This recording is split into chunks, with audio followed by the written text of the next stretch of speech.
Welcome to Child Care Rockstar Radio. I'm your host, Jennifer Connor, CEO of the Child Care Success Company. Child care leaders around the globe are breaking through challenges, raising the standard of excellence, and building businesses that impact children, families, and communities in powerful new ways. On this show, we spotlight bold leadership, real strategies, and the innovators shaping the future of all early childhood education. All so you can grow stronger, lead with confidence, and step fully into your role as a child care rock star. Let's begin. Hey everyone, and welcome to a new season of Child Care Rockstar Radio. This is my first episode stepping in as host, and honestly, it feels very fitting that we're starting right here. But in case we haven't met yet, I'm Jennifer Connor, and I'm the CEO of the Child Care Success Company, and now your podcast host. But if you go long before that title, I was a child care owner just like you. And I wanted to just get to know you and let you get to know me a minute before we dive into our episode. I've been in childcare for about 20 years. When I first bought my location, it was struggling. My enrollment was down. It was inconsistent. My revenue was down. My systems were loose, or maybe, if I'm honest, non-existent. And mostly I was just running my center because I knew my mission was to love children and to love families. But there's a burnout ratio that comes with that when you're trying to sustain everything on just love and passion. There's a business aspect of it that says it has to be repeatable business. So you have to have systems, you have to have leadership, you have to have all the things that go into that: finances, communication. So coming into this group, coming into Child Care Success Company, really learning and putting in place those systems, finances, enrollment procedures, all the different trainings allowed me to grow my schools, grow my enrollment, grow my revenue. And I did that for many, many, many years, 17 actually. And then I finally kind of built my leadership team up and built myself up out of a position. And I moved to Mexico to live on the beach for a little while and ran my locations remotely, and then realized the reason why I got into business, my heart, if we go back to heart, I love the children, I love the families. And even though I could run my business remotely, I had removed myself from the heart of it. And so I sold my locations and I stepped out of that and into this new role here as coach, as director of coaching, and now as CEO, and allowing that experience and what I've learned and what I've been through just to come through me and to all of you for everything I've done to help you in your situations and to give you things to learn from that.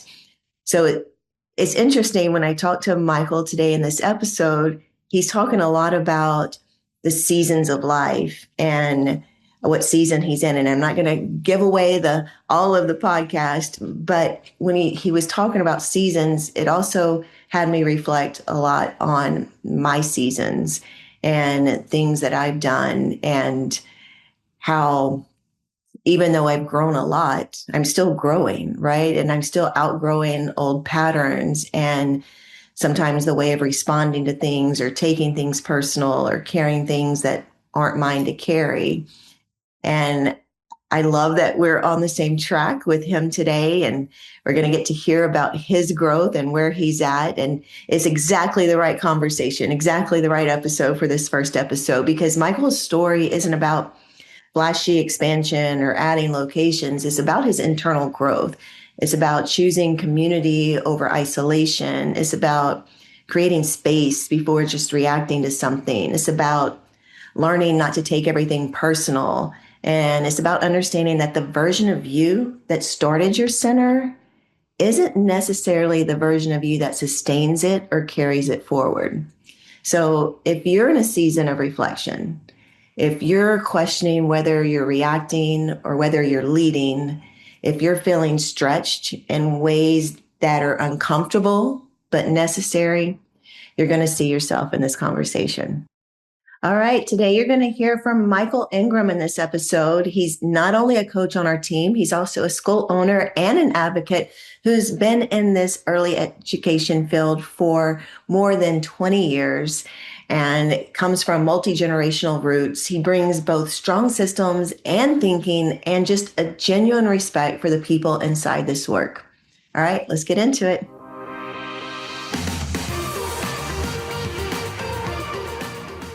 All right, welcome back. It's Jen Connor, host of our episode today. And today I'm sitting down with Michael, who is not just one of our coaches, but also a leader who's done a lot of internal and operational work to really transform his school and step into a lot of industry advocacy, which we'll get into later. But before we dive in, Michael, tell me a little bit about what's going on right now. What season of life are you in?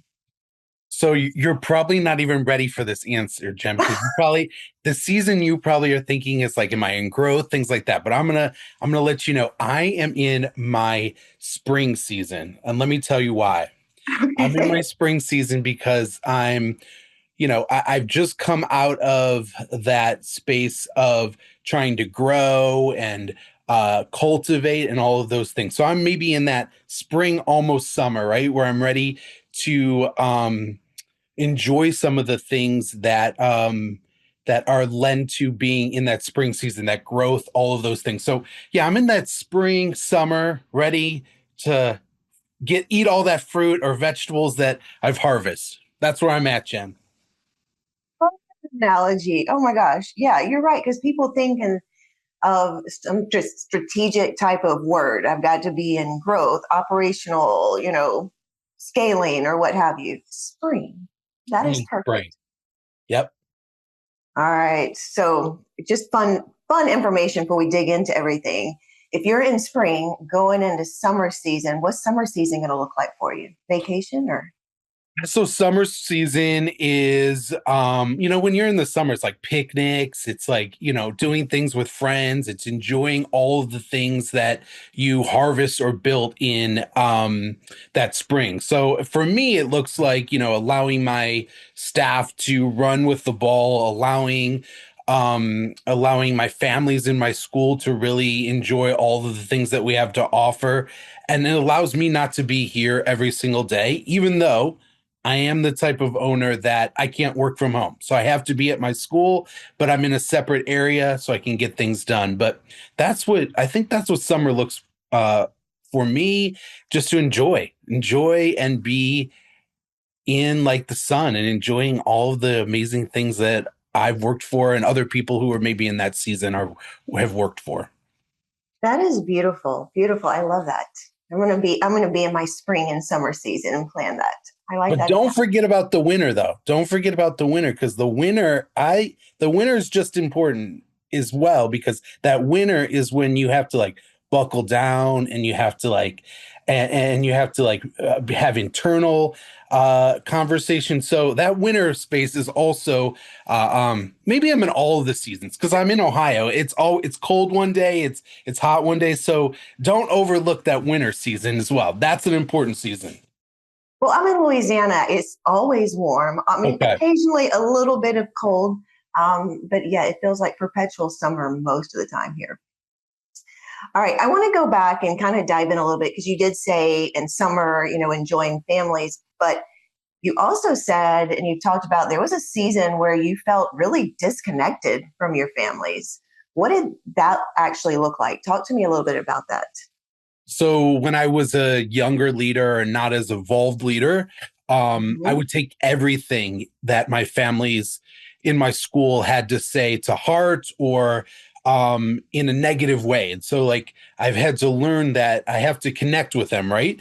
Not only are they part of our school, but they're also customers, right? And so I had to listen to what they had to say. I had to understand some of their concerns and not take everything to heart, right? I had to be able to have more intentional conversations with them so that I could provide a space that is what they need, right? And that just not only extends to the families, but also my staff. I had to get out of the way of knowing all the answers and allowing the people who I am here to serve and work with to help me figure out those answers. So that was the disconnect at times when I thought maybe I knew everything, right? So if you, let's get a little deep here for a second. If you roll back and put yourself back into that mindset, back into that season, was that frustrating to like feel disconnected, or do you think maybe they were frustrated? Like, did you even know at that time like what was missing or what was not clicking together? No, I probably didn't know. I just when you can't put your finger on things sometimes, but maybe you do have a knowing inside that you know something is just not right. But when I had to have real conversations with my staff or real conversations with the families that came to my school, those were uncomfortable. But where there's uncomfortability, that's where growth is, that's like the innovation of growth.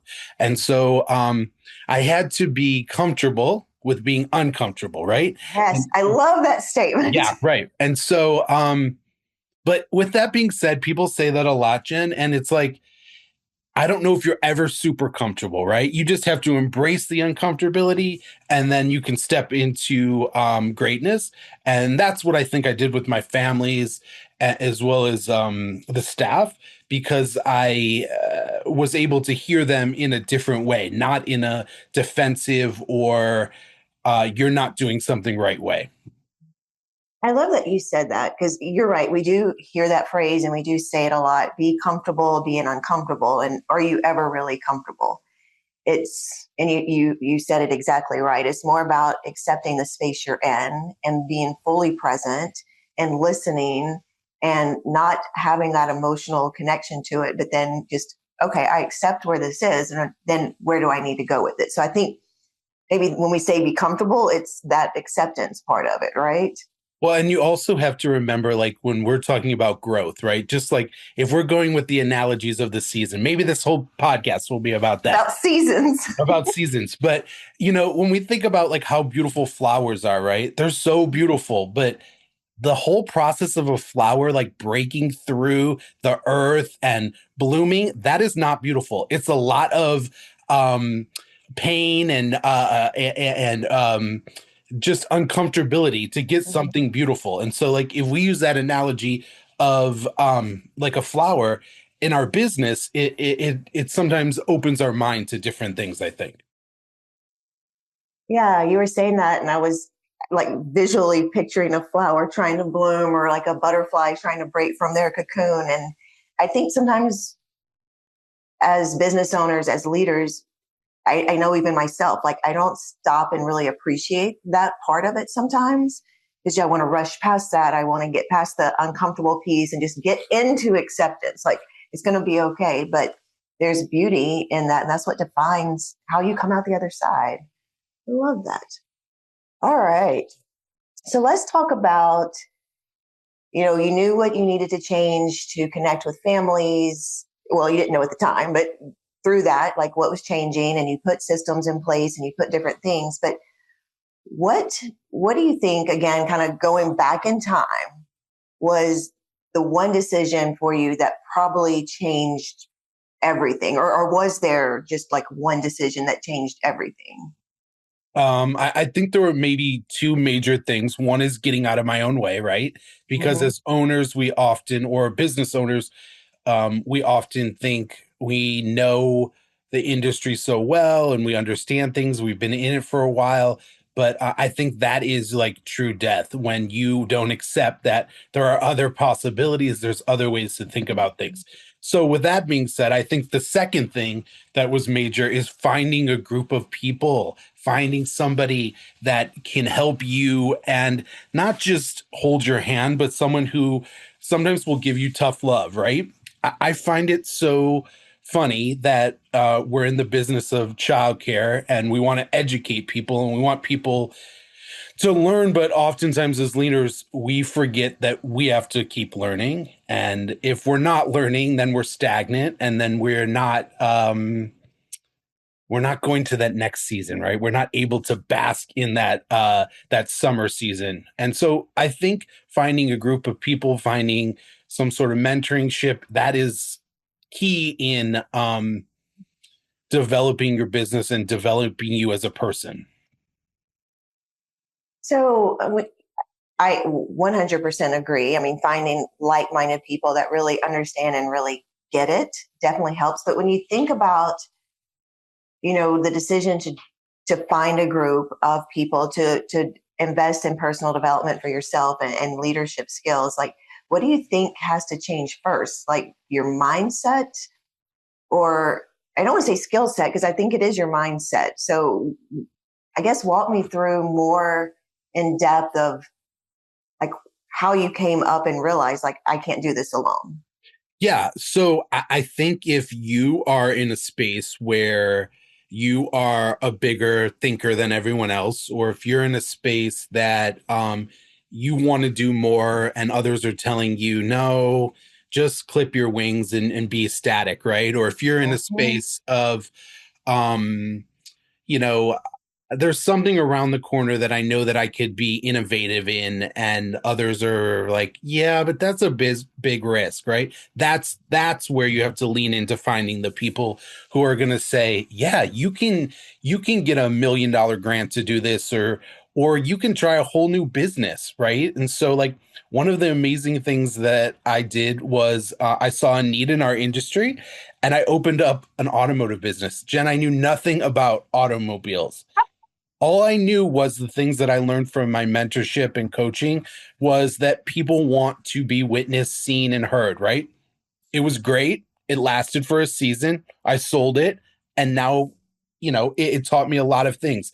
And so without those mentoring, without that coaching, I would have not really leaned into trying to do more or expand or even to think outside the box, because I was always the person that would think like there could be more that we could be doing, or why am I not doing this? But the area that I was in, the group of people that I was in, were just stagnant, and that's not where I wanted to be. And then I found a group and I found people who were like-minded, and they were like, why haven't you done it? Like, get on it. And so that's where I am now. And I think that is, if you're in any of those spaces, find somebody, find a group of people.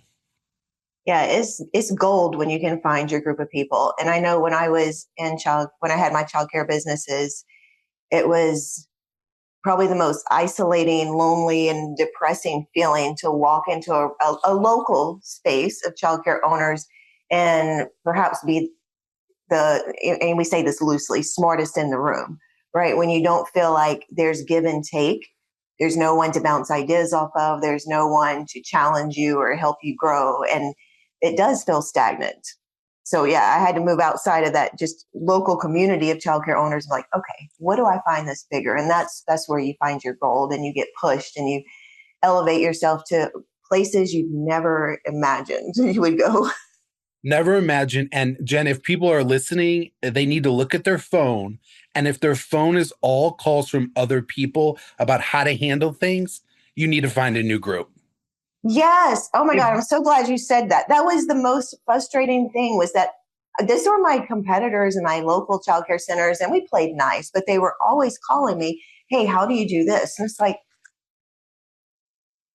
yeah, you don't want to be the one that's always answering. You need the person that you can call as well. Yeah. So look at that call log. If that call log is all received calls, you need to find a group. You need to find some mentors. All right. So intentional leadership. This is where it's leading us, right? We work on connecting with our families. We work on shifting our mindset, going into a season of intentional leadership, finding our tribe, finding groups of people that we can connect with. Um, I know because you touched on a little bit when you said you just went a little off the rails with an automotive shop. Like that's completely out of childcare. But you do a lot of interesting things in childcare. So for the listeners that maybe are unfamiliar with you, can you just give us like a short, like, here's all that Michael does because your story is amazing. Yeah. So my mom started our school 50 plus years ago.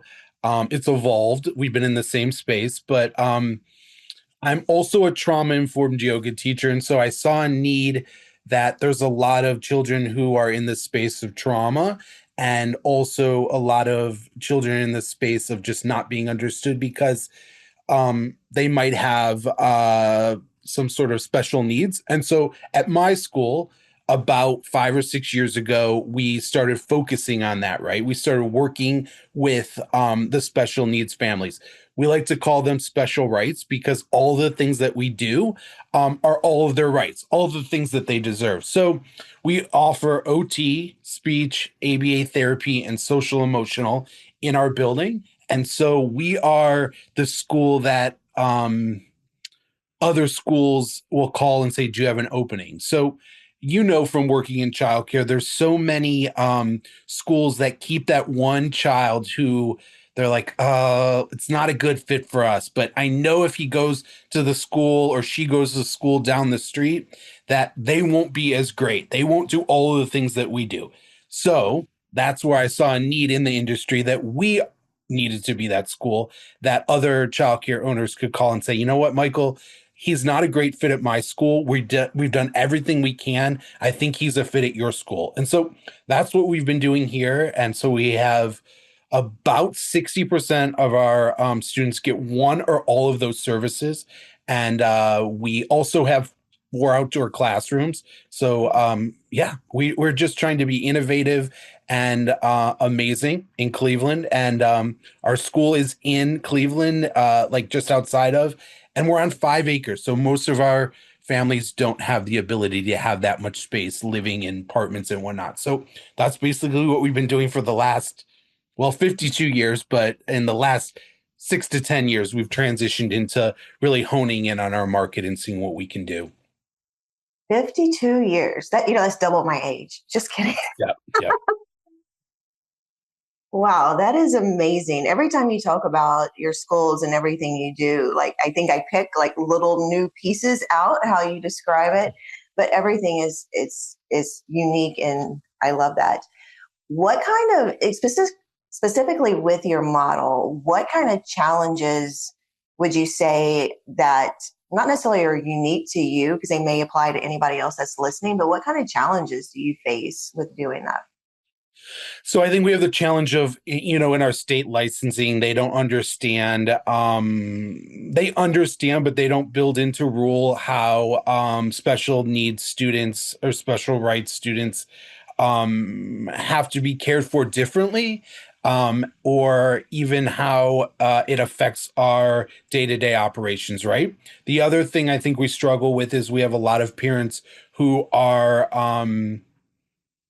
just like at their wits' end. They don't understand that there is life for a lot of their students once they, grow up or age out of childcare, even the school system, right? And so they're living in this place of fear all the time. And so that's one of the greatest things that we try to combat. And one of the amazing ways that we've done that is we have 3 special needs adults in our facility. So the parents get to see, okay, if my son or daughter was diagnosed with autism,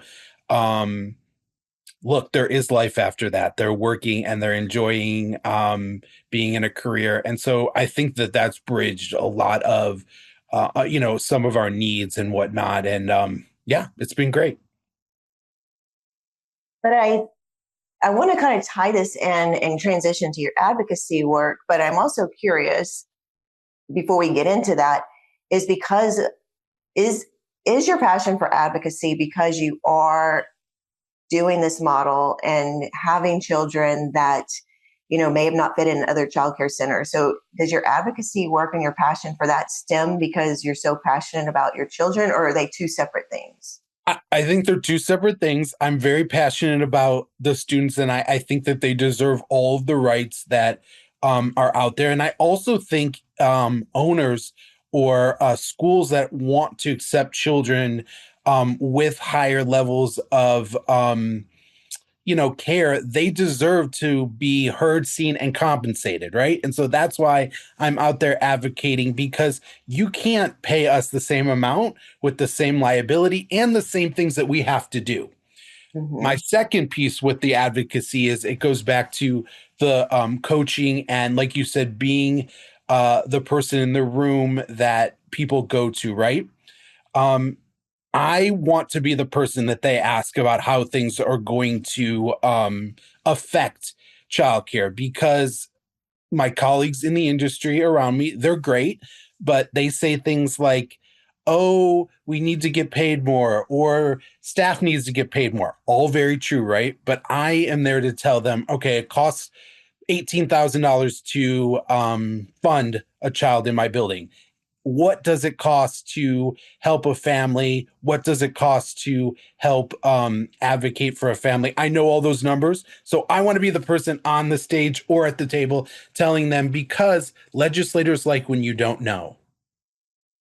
So when you know and you're empowered and you can give them those numbers, yeah, a living wage for my staff is $19 an hour, $22 an hour. When you can throw those numbers out, that's what makes advocacy and advocating stick at a level of the state or even the federal level.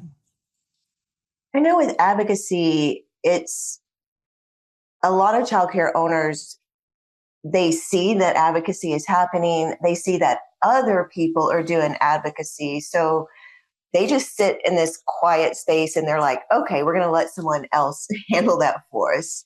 So what would you say, or what would you say to the owners that think, okay, someone else is going to do advocacy. That's their job. They know the information. I'm going to stay quiet and just let that roll out.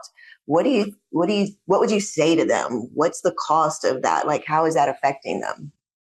The cost is that legislators and people in the space don't even understand oftentimes the things that we're doing, and we are the foremost, right? We understand that, right? And so the cost is them not having a full picture of how to advocate for us, how to fund for us, how to provide for us. And you don't have to be the person that goes to the legislative day, but you need to be the person that calls me and says, listen, I have 14 slots open in my building and it costs me this much. When you go to Columbus, which is the state capital here in Ohio, I need you to represent my program. So if you're not comfortable being on stage or at the foremost of things, find someone who is and pour into them and give them that knowledge so that they can represent you in a more effective way.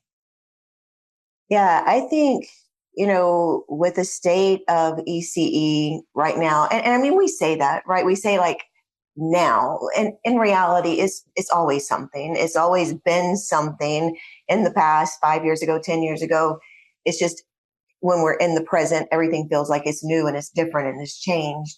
But we did hear, because I know actually at our winter intensive meeting, we talked about advocacy, and it was one of our other members that said, if you are not at the table, you are on the menu. And that has just stuck with me because it's so true. And I unfortunately was one of the owners that thought someone else is going to do it for me because I just didn't understand. I didn't understand why it was important, why they needed me. Like, I paid my association dues and I thought that was it. So I love that this message is something bigger and is showing people that just they don't it's not even in their sphere of awareness that this is something they need to be plugged into. So do you think locally in your community, are you able to impact? Like, would you say like you have a higher participation in advocacy in your area because of what you do? I think so. And I think when knowing about advocacy, you have to find the right group too that advocates for the things Mm-hmm. that you want. So, there are amazing groups and they do amazing work, but you need to find some group that advocates for, in our case, early childhood in a setting of, maybe not the school setting, maybe in our direct operating centers, right? And so it's important that I spread that message that we are out here, we are doing great things, and we are ready to accept families and support families where they're at. And I think when you have a voice and you use that voice, other people often will hear it, and it will give them and energize them, and will rally around maybe a cause that you're passionate about. So for sure, in our area, it's helped tremendously. All right. Well, I won't turn our whole episode into advocacy, but I will say if you're listening It is so important to get involved, to get plugged in, find out what is going on in your state, what is going on at the federal level. Don't just be an active, not active, a non-active participant, just sitting there watching things go by, because that affects you so greatly, because you'll let it affect you, and then you have the consequences of it that you now are not happy with. So when you're not happy with it, get involved, get at that level, get your voice heard. Um, and yeah, thanks, Michael, for that. And so on behalf of all of ECE, thank you for plugging in on the advocacy level. Sure. All right, let's switch gears a little, because there's something I really want you to talk about. And you even started a little bit in the beginning about how I just stopped taking things so personally, and I, had to transition out of that. But it's also something you teach called Q-tip. So yeah. I really love this, and I really want you to tell me what Q-tip is. Well, I would love to think that I thought of it, but that is a conscious discipline technique, and you often use it with the children, and you use it more so with your staff, right? It's quit taking things personal, right? So I had to quit taking things personal that my staff said about my leadership or family said about the way that we operated, and I had to start listening to them in a more authentic way. And that means not everything that they say is trash. A lot of the things that they say are useful nuggets, right? Some things are wrapped in things that are hard to understand, but if you break it down and you sit with things, you can often figure out how to move the needle with your staff and your business. And so I had to quit taking things personal. We have a building of 125 students. Someone in the building is not going to like something, and that's okay. That's all right. And the parents are not going to like things sometimes, and they're going to let me know. And sometimes I'm able to change those things, and sometimes I'm not. As well as with the staff, they would love to work 6 hours a day and have 4 children in their classroom, and I would love that for them. But that doesn't work, right? And so I listen to them, I take that in, and I or they say, you know what, we can't do this, and this was a bad move that you made, and I have to sit with that and say, all right, I can't take that personal. Maybe I did make a bad move. Maybe as leaders, sometimes we don't have all the answers, and sometimes I do make mistakes, and sometimes I have said things that are not nice or not in line with my mission and vision, and I have to be able to be checked on that. And so I have to take things not personal when they are bringing things to me that are going to help me elevate as a business owner, or even as, a man. Yeah, from taking that from conscious discipline, and it's interesting because a lot of times we'll get like a curriculum or a way we're teaching children, and our mindset is this is just what we're teaching the children. This is for them, not for us. And I love that you took that and you pulled it in and you're like, okay, I have something to learn from this as well. And a lot of times, like you said, we have a tendency to want to put those blinders up and be like, if I don't agree with what you're saying, like I'm going to either take it personal or not even like give it the time or the space to even discover if there's something in there for me. Yeah. And when you can kind of come to neutral and not positive, not negative, but in a neutral space, listen to what's happening. You're right. Yes, maybe there's something I can do about it. Yes, maybe there's not. Maybe it's true. Maybe it's not, but I'm listening from a neutral space. And I've discovered, like, when I try to do that, and I try to be really conscious of doing that, a lot of times what I'm hearing, not at the moment. Look, not at the moment. At the moment, I might be like, no. And then I go and I sit with that, and I'm like, okay, I can get reflections from that. Like I can see pieces in that where either I need to work on, or I could have said this, or I could have done a different thing. But I take it as that was like an instruction I needed to hear, not someone criticizing it. And one of the greatest gifts that we can give ourselves and others that work for us, with us, around us, or even anybody really, is space.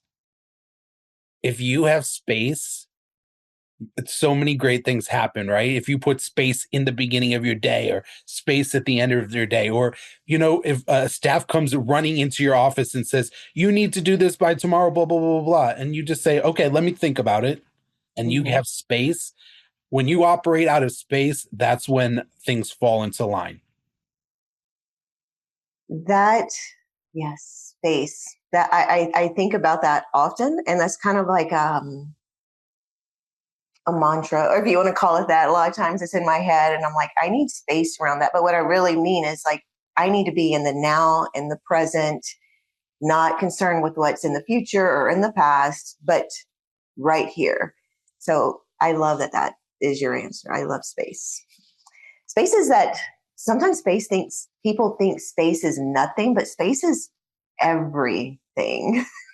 It's everything, and it allows you to activate things in yourself that wouldn't come up if you were rushed through a decision.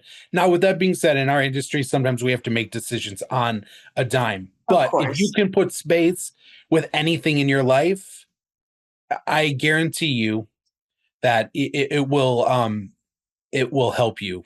Yeah, it's amazing.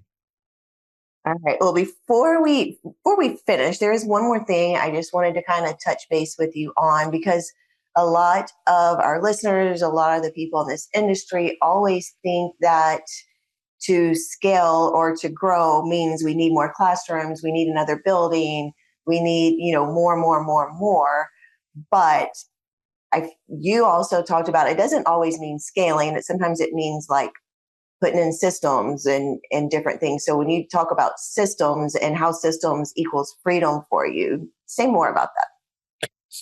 So, oftentimes owners in businesses, you will think, okay, things are growing well. I need another location. I need Mm-hmm. another classroom, like you said. But really, what maybe you need is to reevaluate and say, like, okay, I'm good here, right? I Mm-hmm. think a lot of people are not okay with just being okay. How about it's just okay? We're okay. We don't need something bigger. We don't need something that costs more. We don't need another school. We don't need another McDonald's. We don't need another auto shop, right? We're okay with where we're at. Sometimes we just got to drill down and work on those systems, like you said, because sometimes more brings you more problems, right? And so less, when you have less, and you're doing great and you're okay, that's where space, like we talked about before, Mm-hmm. you're able to have space for your family. Able to have space for things that you enjoy.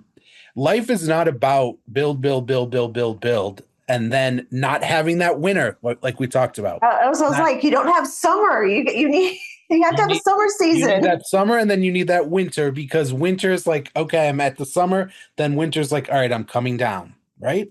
That's what we need. And if you want to build 10 schools, go for it. But know that you need to have a lot of things in place other than just systems. You got to be okay within yourself, and you have to be able to have space. And I don't know anyone who wants to work 24 hours a day, right? No one wants to work all of that. We just think we have to, right? And Mm-hmm. so evaluate and see where you're at, because you might be great where you're at and not need more. More sometimes is a curse. I was reflecting back to my locations, and I had one is where I started, and then I bought a second one. But for me, that was it. So I didn't think more, more, more, more, more. I never thought I was in a summer season, but maybe because then after I had to, I was like, okay, I built systems, I built my leadership, I'm stepping back, and I'm going to move to Mexico. That is my summer season, Michael. I moved to Mexico. You moved to I was Mexico. in like all summer. Who knew when you asked me that first question, Jen, about what season I was in, that it was going to take a whole theme about seasons, real seasons? Real seasons, real seasons.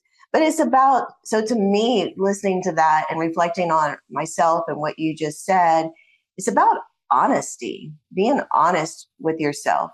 Again, do you want to work 24/7 to build something? Do you want to just really sit and feel like what is honest, what is true for you? Do that one or two or three, whatever that number is, things, and do it well. It's about being connected with people who understand that. It's about not taking things personal, having space, and being in that overall, that's all the seasons, right? That's the cycle of seasons. Yep. All right. So if someone's been listening to us, what would be the one piece of advice you would leave our listeners with? So we talked a lot about, you might be overwhelmed with advocacy, you might be overwhelmed with scaling your staff, things like that. But the one of the mantras that I have in life is just for today.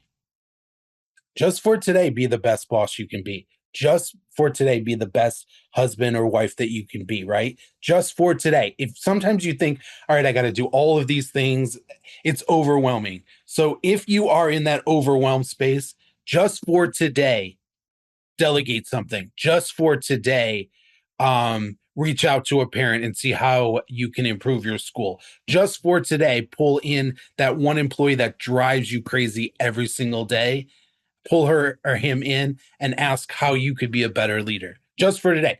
Tomorrow might be a different situation, but just for today, start with that. Oh, I love that. All right. So if you're listening and this conversation kind of nudged you and what Michael said kind of pushed you, also don't ignore that. That's your next step. Do it today. Again, tomorrow, ask yourself the same question, right? That's the cycle. Do something today. Don't worry about tomorrow. But tomorrow, ask yourself the same question. What do I need to do today? And we just keep coming back to that. Stay in the present, stay in the now, give it space. And if you don't like that, think of another analogy that works for you, right? There's so many out there, but just give yourself space. Mm-hmm. All right, Michael, thank you so much for joining us today on our podcast. This was officially my first episode transitioning over, so I appreciate you being on here, and we'll catch everyone later. Thanks for listening. All right, thanks, guys.